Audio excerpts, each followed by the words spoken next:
Lately, I've found myself pondering the following two thoughts a bit further. Ignorance is bliss, and knowledge is power. Especially in the face of our current socio-political environment where there's an ongoing debate of what parts of history should be erased or modified, which books should be banned, etc., this is a pressing thought.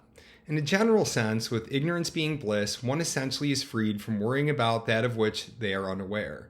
At the same time, other forces, primarily people, will continue doing what they're doing, which is a good thing if it's something positive, but it's a horrible thing if ill-intended. This is an example of passive acceptance.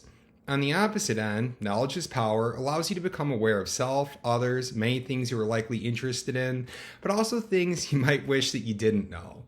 Here, though, with your awareness, you can take action on things that you believe need to be done. The key here, though, is not going down the rabbit hole of a negative thought cycle.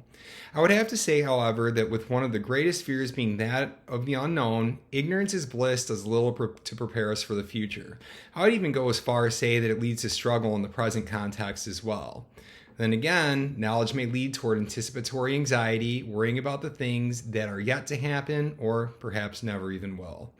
As stated by Anthony DiMenzo of ThoughtSlap 2017, the assertion that knowledge is power opposes the assertion that ignorance is bliss.